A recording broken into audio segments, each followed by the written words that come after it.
Velavan stores, Usman road, T Nagar, Chennai மற்றும் தூத்துக்குடி. விழா காலங்கள் எல்லாம் வேலவன் ஸ்டோர்ஸோடு. எல்லாருக்கும் வணக்கம். இந்த சல்லியர்கள் திரைப்படத்தினுடைய இந்த அறிமுக விழா கூட்டம் ஏற்கனவே இதே அரங்கத்தில் ஒரு 6 மாதங்களுக்கு முன்பாக இசை வெளியீட்டு விழா நடத்தினோம். அதை கடந்து ஒரு படத்துக்கு அடுத்து இன்னொரு நிகழ்ச்சி, இசை நிகழ்ச்சி, அந்த ஒரு ட்ரைலர் மறுபடி ஒரு காட்சி பிரத்யேகமாக ஏற்பாடு பண்ணதுக்கு ஒரே அடிப்படை காரணம், அண்ணன் சீமான் அவர்களை வைத்து இந்த படத்துக்கு ஒரு அறிமுக கூட்டம் நடத்தணும் அப்படிங்கிற என்னுடைய முழு விருப்பம். இதில் எந்த மாற்று கருத்து கிடையாது. நான் ரொம்ப வருஷமாக சினிமாவில் இருக்கேன், உங்களுக்கு தெரியும். அண்ணன் கூட நிறையா ஒர்க் பண்ணியிருக்கேன், பழகியிருக்கேன், ஒன்றா இருந்திருக்கேன். அதையெல்லாம் கடந்து இன்றைக்கி நம்ம திரையுலகத்தை சார்ந்த நடிகர் போண்டாமணி அவர்கள் மறைஞ்சிட்டார். இந்த தருணத்தில் இங்கே இருக்கக்கூடிய அத்தனை ஆத்மாக்களும் அந்த ஆத்மா இறைவனடி சாந்தி அடைய ஒரே ஒரு நிமிடம் மௌனாஞ்சலி செலுத்துமாறு அன்போடு கேட்டேன். இந்த விழாவினுடைய அழைப்பை ஏற்று இங்கே வந்திருக்கக்கூடிய இந்த படைப்பினுடைய இந்த படத்தை நான் எடுக்கணும் அப்படிங்கிறதுக்கு எனக்கு முதல்ல கிட்டு அவர்கள் கூட்டிகிட்டு வந்தது அண்ணன் ராவணன் அவர்கள். இவர் பரமக்குடியில் இருக்கார். ரொம்ப சராசரியான ஒரு சாதாரண ஒருத்தர் தான், பெரிய வசதி வாய்ப்புகள்லாம் கிடையாது. ஆனால் இந்த படம் எடுப்பதற்காக முதல் முன்படமாக 10 லட்சம் ரூபாயை முதன்முறையாக கொடுத்து இதை துவக்கி வைத்தது இவர் தான். ஸோ இப்படி ஒரு சாதாரண ஒரு கிராமத்தில் இருக்கிற ஒருத்தருக்கு இவ்வளோ உணர்வு இருக்கும் பொழுது, சினிமாவுக்குள்ளே இருக்கிறோம், இந்த மொழியை வச்சு தான், இந்த இனத்தை வச்சு தான் நம்மளாம் இன்றைக்கி வாழ்ந்துக்கிட்டே இருக்கோம். அப்போ நம்ம ஏதாவது செய்யக்கூடாதுங்கிற அந்த ஒரு வெறி எனக்கு வந்தது அண்ணனை பார்த்து தான். அதற்கு அடுத்ததாக இவருடைய நண்பர் நேசமணி அண்ணன் அவர் வெளிநாட்டில் இருக்கார். ஸோ அதற்கு அடுத்ததாக எனது தம்பி கரிகாலன், அவருடைய மனைவி தான் என்னுடைய தங்கச்சி தான் அது.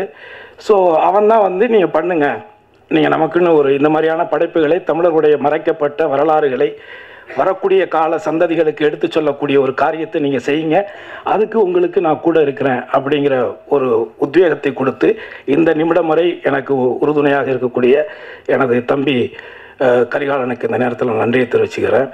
அது போல் இங்கே வந்திருக்கக்கூடிய எனது தம்பிகள் தாமோதரன், கோகுல், அதுக்கப்புறம் இயக்குனர் பொன்ராம் அவர்கள், அப்புறம் எனது நண்பர் இயக்குனர் கௌதம் அவர்கள் என்னுடைய அழைப்பின் பேரில் இங்கே கலந்துக்கிட்டதுக்கு என்னுடைய நன்றி. அடுத்து என்னுடைய தம்பி தெலுங்குக்காரன் நம்ம சிவா, அவன் ஒரு படம் பண்ணியிருக்கிறான். அந்த படத்தில் பெரிய நல்ல கேரக்டர் நான் நடிச்சிருக்கிறேன். அது பிப்ரவரி மாதத்தை அதையும் வெளியிட போகிறோம். அதுவும் ICW தான் ரிலீஸ் பண்ணோம். அடுத்து எனது நீண்டகால நண்பரும் எனது அருமை அண்ணனுமான தேனப்பன் அவர்கள், அதுக்கப்புறம் நடிகர்கள் 2 பேர், மகேந்திரன் தம்பி 2 பேருமே நல்லா இதில் குறிப்பாக ரொம்ப நல்லா நடிச்சிருக்கிறாங்க. நீங்கள் படம் பாருங்கள். அடுத்து என்னுடைய அழைப்பை ஏற்று முதலாக தன்னுடைய வாழ்த்துறையை வழங்கி சென்றக்கூடிய எனது அப்பா தானு அவர்களுக்கு இந்த நேரத்தில் என்னுடைய நன்றி. அதே மாதிரி இந்த கதையை நம்ம பண்ணணும் அப்படிங்கிறது மேதகு படம் பார்த்து தான் எனக்கு அந்த உணர்வு வந்துச்சு. அவர் சொன்னதை சரியாக பண்ணியிருந்தார். ஸோ அவர் என்ன கேட்டாரோ அதை நான் சிறப்பாக ஒரு தயாரிப்பாளராக அவர் செஞ்சு கொடுத்துருக்கேன்.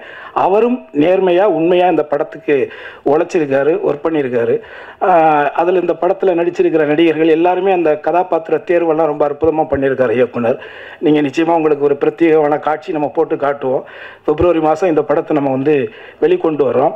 என்னுடைய ஆசை தமிழ் சினிமாவில் ஒரு பிரச்சனைக்குரிய ஒரு விஷயத்தை, குறிப்பாக இலங்கையில் நடந்த ஒரு இன அழிப்பை ஒரு வரலாற்று பதிவாக பண்ணணும்னு சொல்லி எடுத்து முதன்முறையாக நமது தணிக்கை அதிகாரிகளிடத்தில் சர்டிஃபிகேட் வாங்கின முதல் படம் எனக்கு தெரிஞ்சு இதாக தான் இருக்கும்னு நினைக்கிறேன்.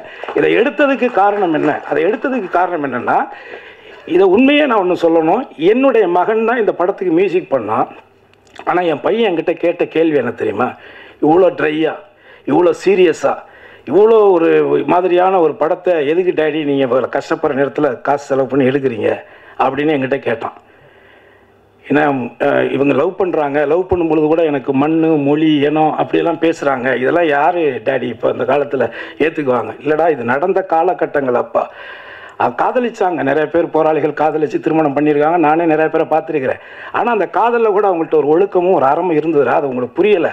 உனக்கே 21 வயசு பையன் உனக்கே தெரியலைன்னா நான் என்னடா பண்ணுறேன் பொழுது அடுத்த தலைமுறைக்கு சுத்தமாக இது தெரியாமல் போயிருமேங்கிற கதை எடுத்தேன். ஆனால் அப்போ என் பையன்கிட்ட ஒரே ஒரு வார்த்தை சொன்னேன், தம்பி அப்பா வந்து நிறையா காசு பணம்லாம் உனக்கு சேர்த்து வைக்கலாம், எதுவும் ஃபீல் பண்ணாத. ஃப்யூச்சரில் நீ நடிகராக எப்படியோ ஒரு இடத்துல ஒரு ஆள் ஆயிடுவேன். அப்படி ஆனாலும் கூட வரக்கூடிய காலங்களில் நடிகர் கருணாஸோட பையன், எம்எல்ஏ கருணாசு பையன்லாம் சொல்கிறத விட இந்த சல்லியர்னு ஒரு படம் எடுத்தானே அவனோட புள்ளன்னு உனக்கு ஒரு அடையாளத்தை என்னால் உருவாக்கி கொடுக்கணும். இதாண்டா உனக்கு நான் கொடுக்குற சொத்து அப்படின்னு தான் நான் அவன்கிட்ட சொன்னேன். உண்மையிலே அந்த உணர்வில் தான் இதை நம்ம செஞ்சுருக்கிறோம். எல்லாருமே நமக்கு என்னன்னு போயிட்டோம்னா வேறு யார் தான் செய்கிறது அப்படிங்கிறது. அதாவது இது நம்ம நாடு, அது நம்ம ஊர், தமிழ்நாடு நம்ம ஊர். இந்த ஊரில் எல்லாரும் வாழலாம், ஆனால் ஆள்பவன் தமிழனாக இருக்க வேண்டும். அதற்கான சீமானவர்களை உரையாற்ற வருக வருக என்று நான் வரவேற்கிறேன். உணர்வோடு கூடியிருக்கிற அன்பு உறவுகள், மதிப்புமிக்க ஊடகவியலாளர்கள், இதழியல் தோழர்கள்,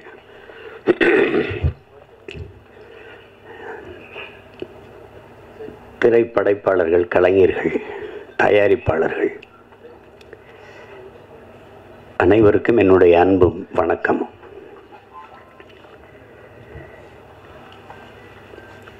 சல்லியர்கள் அதை படம் என்று சொல்வது அது அவ்வளவு பொருத்தமான சொல்லல்ல. அது படம் இல்லது, ஒரு வரலாற்று ஆவணம். அது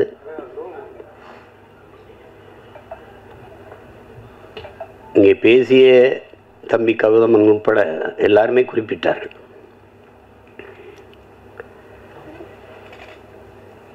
ஒரு வரலாற்றை மறந்துவிட்ட இனம் வாழாது. வேற இழந்த மரமும் வரலாற்றை மறந்த இனமும் வாழாது. தன்னின வரலாறு தெரியாத எந்த இனமும் எழுச்சி வர முடியாது. எங்கள் இனத்திற்கென்று வரலாறே கிடையாது. ஏன்னா வரலாற்றை படைப்பவனுக்கு வரலாற்றை எழுத நேரம் இருக்காது. இங்கே பிரச்சனையே கல்லணை பார்த்ததில் எங்கள் பாட்டை ஒருத்தன் கல்லணை கட்டி வச்சுருக்கா, சோழன் ஆண்டிருக்காங்க கரிகாலன்னு தெரியுது. பெருவுடையார் கோயில் இல்லைன்னா அதுவும் இல்லை. அருண்மொழி சோழன்னு ஒருத்தன் ஆண்டான், அவனுக்கு ஒரு மகன் இருந்தான் அரசேந்திர சோழன், உலகம் பூரா படையெடுத்து போய் வென்றாங்க. அப்படிலாம் வரலாற்று பதிவு எங்களுக்கு இல்லை. இப்போதைக்கு இருக்கிற எங்கள் முன்னோர்கள் தீரன் சின்னமலைக்கோ மருதுபாண்டிக்கோ பூலித்தேவனுக்கோ வேலு நாச்சியாருக்கோ அவங்களுக்கும் ஒன்றும் இல்லை. பாட்டனார் அழகுமுத்துக்கோனை பற்றி பேசலாம்னு படித்தா 30 பக்கம் இருக்குது. அதில் கடைசி 3 பக்கம் தான் அவரை பற்றி செய்திருக்குது. எல்லாம் தமிழர் இன வரலாறு நீங்கள் இப்படி பார்த்தீங்கன்னா முன்னோர்களுடைய இதை பார்த்துக்கிட்டே வரும்போது எதிரிகளால் வீழ்த்தப்பட்டதே கிடையாது. எல்லாம் உடன் பிறந்த இரத்த துரோகங்களை தான் தோக்கடிக்கப்பட்டது. கடைசி எங்கள் தலைவர் உட்பட எல்லாமே. நீங்கள் வேலு நாச்சியாரா அங்கே ஒரு துரோகம், மருதுபாண்டியாரா அங்கே ஒரு துரோகம், தீரன் சின்னமலையா கூட இருக்கிறவனே செஞ்ச துரோகம், பண்டார வன்னியானா அவனை என் சொந்த ரத்தக்காரனே எங்களுக்கு துரோகம் பண்ணி இப்படி தோத்ததான் எங்களுடைய இந்த படிப்பினை ஏன் தேவைப்படுது அப்படின்னா, அது கற்றறிவை விட பட்டறிவு மேலானதுங்க. அதனால தான் அது அண்ணல் அம்பேத்கர் வரலாற்றை படிக்காதவன் வரலாற்றை படைக்கவே முடியாதுங்கிறார்.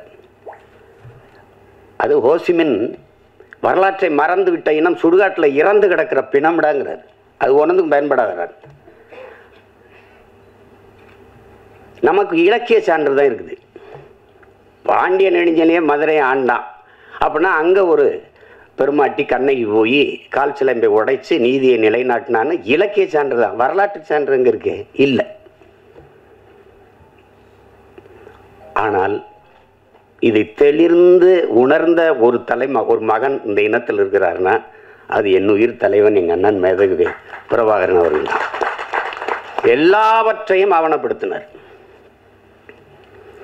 அந்த ஆவணங்கள் பாதுகாப்பாக இல்லைங்கிறது வேறு. அது இறுதி போரில் பாதிக்கு மேலே சிதைஞ்சு அழிஞ்சு போச்சு. சில இது பாதுகாக்கப்பட்டிருக்கலாம். இப்போ நீங்கள் உங்களுக்கு ஒரு உதாரணம் சொல்ல பாருங்க.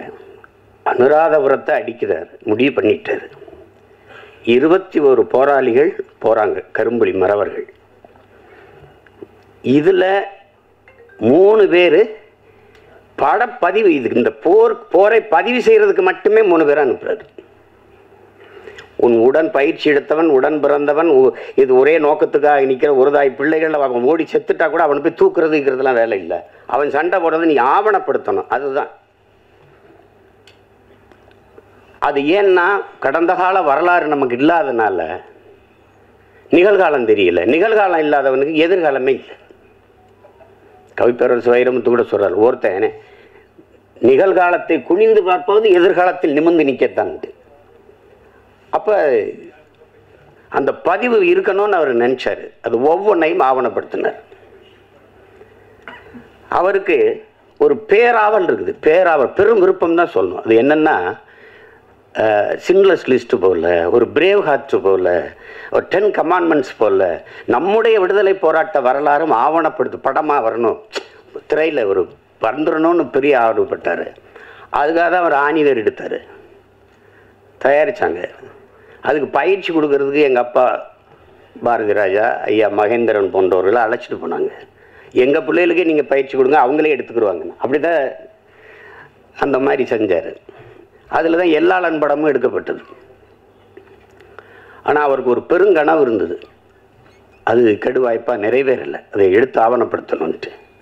இப்போ தம்பி கூட சொன்னார், தலைவருடைய வரலாற்றை எடுக்கணும், பதிவு பண்ணணும், எடுக்கணும், உறுதியாக எடுக்கணும். அதில் இருக்கிற பிரச்சனை என்னென்னா, இப்போ நான் மேடையில் இப்படி பதாகை வச்சுன்னு வச்சுருக்கேன், எங்கள் அண்ணன் பதாகையை அது நேரலையில் போட மாட்டாங்க. அதுக்காகவே இந்த ஓரத்தில் கொஞ்சம் வைங்க, அந்த ஓரத்தில் வைங்க, பதிவு பண்ணுறவங்களுக்கு எந்த தொந்தரவும் இல்லாமல் இருக்கட்டும்ட்டு தள்ளி வைப்போம். வலையொலியில் எங்கள் தலைவருக்கு வாழ்த்து அந்த பிறந்த நாளில் வர்றதை அப்படியே அது புகார் அளித்து நீக்கிடுவாங்க, அப்படி தடை பண்ணி விட்டுருவாங்க. சுவரொட்டி ஒட்டினீங்கன்னா காவல்துறைக்கு வேலையே அதை கிழிக்கிறது தான். நான் கூட சொன்னேன், போலீஸ்லாம் என்ன பண்ணி கிழிச்சிங்கன்னா அந்த உங்கள் போஸ்டர் கிழிச்சோம்னு சொல்லணும்ல எதிர்காலத்தில், அதுக்கு தான் இந்த வேலையை செய்யுது. நாங்களே குருவி சேர்த்த மாதிரி அங்கேயே காசு சேர்த்து ஒட்டுவோம், கிழிச்சு விட்ருவோம். ஏன்னா அதுக்கான அரசியல் சூழல் இல்லை. அதை முதல்ல உருவாக்கணும், அதுக்கப்புறம் இதை எடுக்கணும். அதுதான் நம்ம செய்ய வேண்டியது. அது செய்ய வேண்டியது. இங்கே எப்படி இருக்குன்னா, இந்த ஆவணப்படுத்துதல் இப்போ அந்த வேலையை தான் இந்த படம் செய்யுது.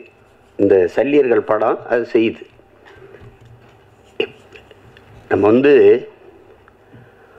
நபிகள் நாயகம் சொல்றாங்க பாருங்க, அநீதியை கண்டு அச்சம் கொள்ளாமல் துணிஞ்சு நிற்பவன் எவனோ அவனே உண்மையான ஜிகாத்துங்கிறாங்க.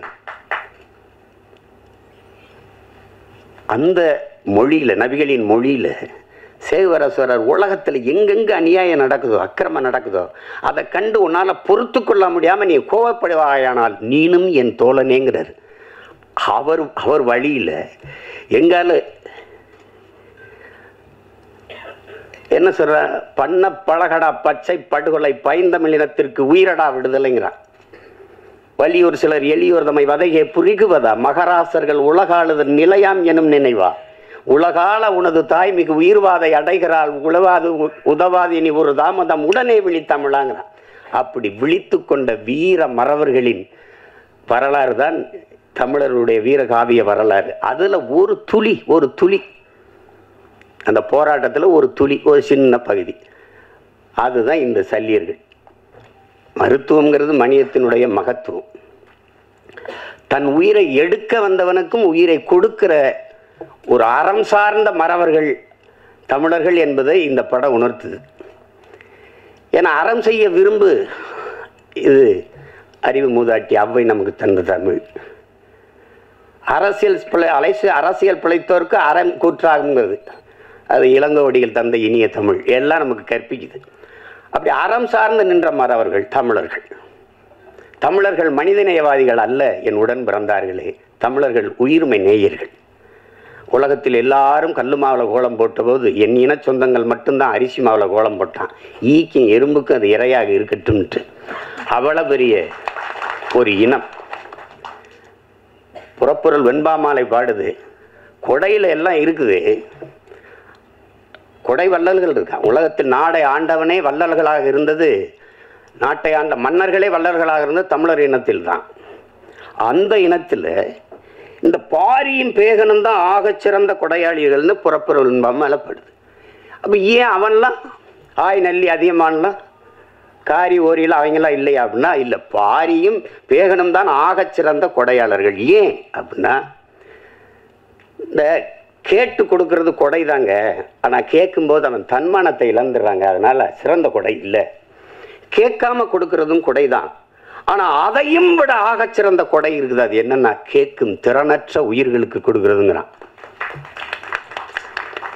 முல்லை கொடி வந்து தேரை விட்டுட்டு இப்போ பாரு இல்லைன்னு சொல்லாது, அது குச்சியை வண்டி விட்டாலே போதும். இல்லை அரண்மனையில் போய் ஒரு சேவகனை அனுப்பி விட்டால் போதும், அங்கே ஒரு கொடி தள்ளாடிக்கிட்டு ஒரு குச்சி வண்டி வச்சுட்டு வாடான்னு. நம்ம அரண்மனைக்கு போய் வர்றதுக்குள்ள அந்த செடிக்கு ஏதாவது ஆபத்து வந்துருச்சுடான்ட்டு தேரை விட்டுட்டு நடந்து போயிட்டேன். அதனால தான் அவன் சிறந்த. அது பார்த்தா பைத்தியக்காரத்தனமாக இருக்கும், ஆனால் மேலோங்கி நிற்பது தமிழில் முன்னோர்களின் உயிர்மை நேயம் என்பதை நாம் உணர்ந்து கொள்ள முடியும். அதை தான் பேகன் பண்ணதும். மயில் என்ன போர்வை கேட்டு கடிச்சான்ட்ட, அது இளங்காத்துல குளிர்காத்துல தான் தோகை விரிச்சு நல்லா ஆடும். அவர் போர்வை கொடுத்தாரு, அந்த குளிர நடுங்குன்னு சொல்லிட்டு அது கதையா கூட இருக்கலாம், கற்பனையா கூட இருக்கலாம். நீங்க அகநூறார் படுது, தாதுன் பறவை பேதூரல் அஞ்சி மணி நான் ஆர்த்த மாணவனை தேரன்னு படுது. தலைவன் அரசன் போய்கிட்டு இருக்கான் காட்டுக்குள்ள, தேரோட்டி ஓட்டி போயிட்டு இருக்கான்.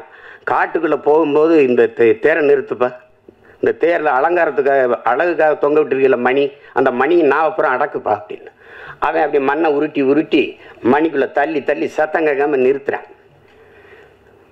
ஏன் இந்த வேலையை செய்கிறீங்க அப்படின்னு கேட்குறான். அந்த தேரோட்டி வந்து சொல்கிறான், காட்டுக்குள்ளே போகிறோம், தேர் சல் சல்னு சத்தம் எழுப்பிட்டு வருது இந்த சலங்கை, அந்த மலர்களில் தேன் சிட்டு வண்டுகள் இந்த வண்ணத்து பூச்சி எல்லாம் தேன் ஒன்று கொண்டு இருக்கும், இந்த சத்தத்தில் பயந்து ஓடிரும்டா, அதனால நிறுத்துறான். அப்போ இதுலேருந்து என்னென்ன தமிழர்கள் உயிர்மை நேயர்கள். ஏன்னா பகுத்துண்டு பல் உறவுகள் ஓம்புகன்னு பாட வேண்டியதானே, ஏன் பகுத்துண்டு பல் உயிர்கள் ஓம்புகன்னு வள்ளுவம் பாடுது, திருக்குறளில் மறைமொழியில் பாடி வைக்கிறாரு. பிறப்பு ஒக்கும் எல்லா மனிதருக்கும் எழுத வேண்டியதானே, பிறப்பு ஒக்கும் எல்லா உயிருக்கும் எழுத வேண்டியது.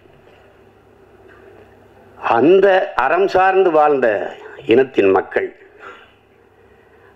அது ரொம்ப அண்டை அயலானுக்கும் அன்பு காட்டுங்கிறார் நபிகள்.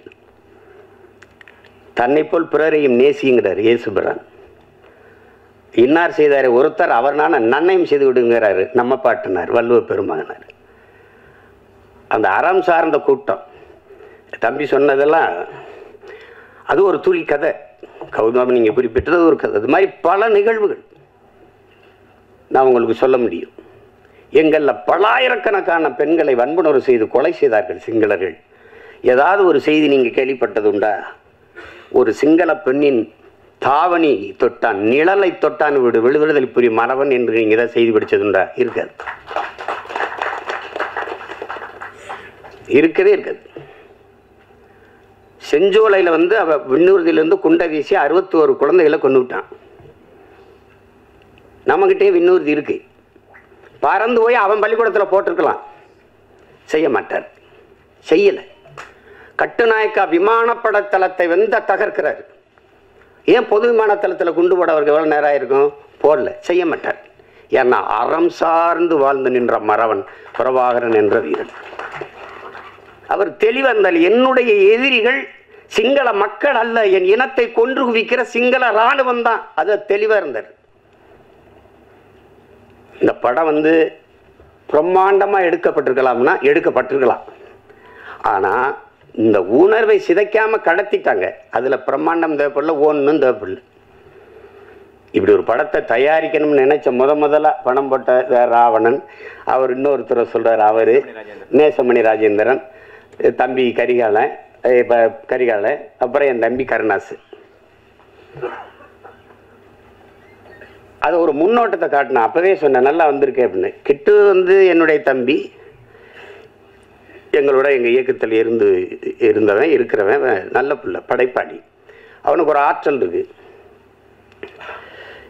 அது எழுத்தாற்றல் படைப்பாற்றல் எல்லாம் இருக்குது. படத்தில் உரையாடல்கள் அவ்வளோ நேர்த்தியாக இருக்கும். காட்சி அமைப்புகளில் எதுவும் பொய் சொல்லிட முடியாது. ஏன்னா வரலாற்று வந்து இலக்கியம் பொய் பேசும், புராணங்கள் வந்து பொய் பேசும்.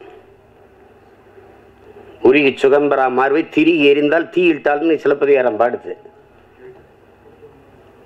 நான் போய் எங்கள் வாத்தியார்கிட்ட கேட்டேன், இப்போ வேற மதுரையா? அப்போ மதுரை எரிஞ்சு போய் புதுசாக வேற மதுரை வந்துச்சா அப்படின்னு கேட்டேன். அவர் அப்படி இல்லடா இருக்கா, அப்படி இல்லடா, அவளுடைய இதை அந்த துன்பத்தை நினைச்சு மதுரை அந்த மண்ணில் வாழ்ந்த மக்கள் வயிறு எரிந்தார்கள், நெஞ்சு எரிந்தார்கள், அதுதான்டா அது பற்றி எரிந்தது மதுரைன்னு வருது.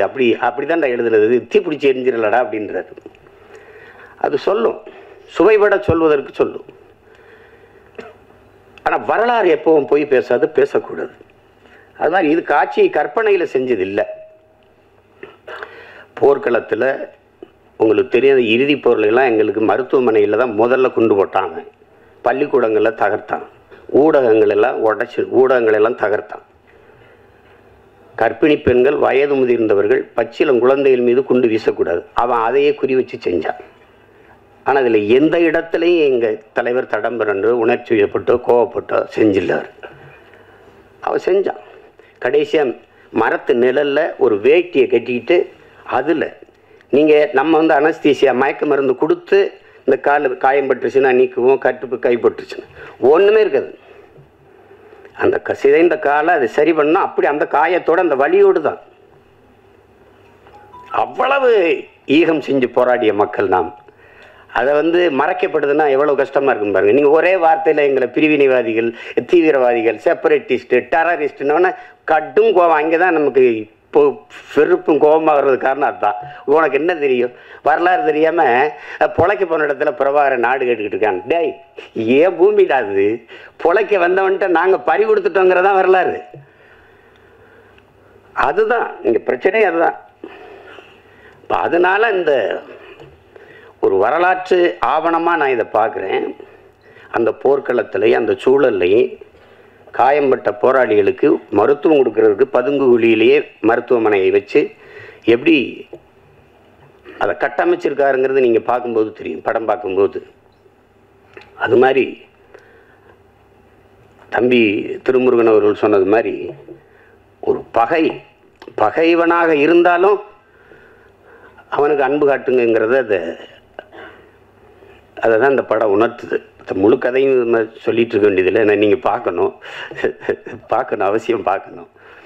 அதில் அந்த நந்தினியாக அந்த மருத்துவ பெண்ணாக நடிச்சிருக்கிற சத்யாதேவிக்கு எவ்வளோ பாராட்டினாலும் தகும். அது புது நடிகை, புதுசாக பங்கேற்றுருக்காங்கன்னு சொல்ல முடியாது. இதே மாதிரி முகம்தான் அந்த நாட்டில், அந்த காட்டில் என்ன பார்த்தனோ அதே மாதிரி ஒரு முகம், அந்த காட்டில் எப்படி எங்கள் போராளி வீரர்களை பார்த்தனோ அதே மாதிரி ஒரு முகம் மகேந்திரன்.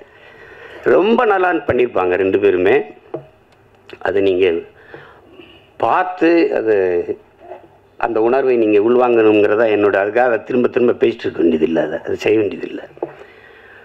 உலகம் பூரா இருக்கிற என் தாய் தமிழ் உறவுகள்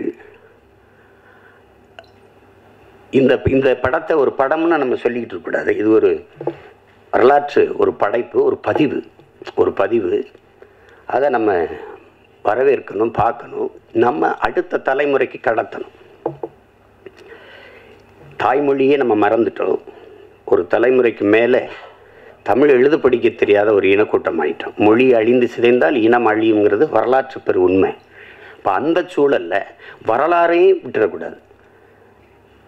இப்போ நீங்கள் நார்வேயில் கூட என் தம்பி வசீகரம் வந்திருக்காங்க இல்லைங்க, தமிழ் படிப்பிக்க பள்ளிக்கூடம் 17 பள்ளிக்கூடம். டென்மார்க்கில் 32 பள்ளிக்கூடம். யார் கொடுத்துருக்காங்கிறீங்க? அந்த அரசு. உங்கள் தாய்மொழியை நீங்கள் மறந்து விடக்கூடாது அப்படின்னு நம்மளே தமிழாசிரியர் போட்டு படிப்பிக்குது. ஐரோப்பிய நாடுகள் எல்லா நாட்டிலையும் இருக்குது. ஆனால் ஏன் நாடு தமிழ்நாட்டில் தமிழ் படித்தால் வேலை கிடைக்காது, சோறு கிடைக்காது, ஒன்றும் கிடைக்காது அப்படின்ட்டு இவன் முட்டிக்கால் போடணும். தமிழில் பேசிட்டான்னா அவருக்கு தண்டம் கட்டணும். இந்த மாதிரி பள்ளிக்கூடம் இருக்குது. ஒரு நாள் அந்த பள்ளிக்கூடத்துக்கு மின்சாரம் போகாது, தண்ணியும் போகாது, ஒன்றும் போகாது, வெட்டி இருந்துருவேண்ணா. என் தாய்மொழியை படிக்கிறது தான்டா பள்ளிக்கூடம் இருக்குது. இது ஒரு கூட்டம். அதை மறந்துட்ட மாதிரி தன் இன வரலாறை நம்ம கற்பிக்கலை பிள்ளைகளுக்குன்னா நான் யாருன்னே தெரியாமல் போயிடும்.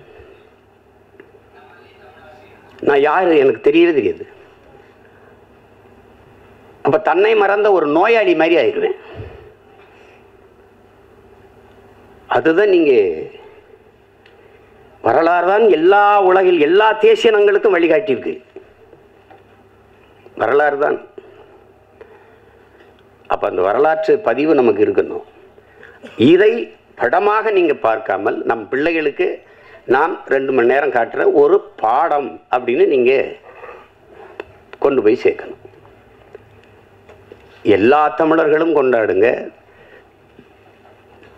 திரைப்பட ரசிகர்களாக இருக்கிறவர்கள் அவங்க நீங்களும் பாருங்கள், உங்களுக்கும் பிடிக்கும். தம்பி திருமுருகன் சொன்ன மாதிரி நீங்கள் தமிழனாக இருந்தால் 2000 மடங்கு 1000 மடங்கு கூட பிடிக்காது. அது உண்மைதான். அவ்வளவு சிறப்பான படைப்பு. இதில் என்னென்ன பங்கேற்றுக்கிறதெல்லாம் எல்லாம் என் தம்பிகளாக இருக்கிறதுனால ஒரு நெகிழ்ச்சி, நமக்கு மகிழ்ச்சி. அது அளவு கிடந்த மகிழ்ச்சி. கிட்டு அவன் செஞ்சதில் இது ரொம்ப நேர்த்தியான ஒரு இது. பெரிய பொருள் செலவு பண்ண முடியல, பெரிய படைப்பாக எடுக்க முடியலைனாலும் அந்த உணர்வை சிதையாமல் கடத்திட்டான். அந்த ஆற்றல் அவனுக்கு அப்போ இருக்குது. குறும்படம் எடுக்கிற காலத்திலேருந்தே அதை செஞ்சிருவான். அதை நல்லா செஞ்சுருக்காரு. அதுக்கு அவருக்கு என்னுடைய பாராட்டு. இசை என்னுடைய மகன் கென்னும் அந்த அவருடைய நண்பர் ஈஸ்வரும் போட்டிருக்காங்க. நான் எடுத்தோன்னே அதான் கேட்டேன். நான் முதல்ல அந்த இதை படிக்கலை. கென்னு தானே யாரானாலும் அந்த பின்னணி இசையெல்லாம் ரொம்ப நல்லா வந்திருக்கேண்ணே, கென் தானே பண்ணியிருக்கான் அப்படின்னு. பாடல்கள்லாம் நல்லா இருக்கும். அதில் கவிப்பேரரசு எழுதுன அந்த பாட்டு இது இது காதல் பாட்டாக இருக்குது. அந்த மண்ணை பற்றி வருகிற பாட்டெல்லாம் ரொம்ப சிறப்பாக இருக்கும். ரொம்ப சிறப்பாக இருக்கும். அதில் கருணாசிரியுடைய அந்த பகுதி இருக்கே, இந்த படத்தின் இதயம் போல் இருக்கும்.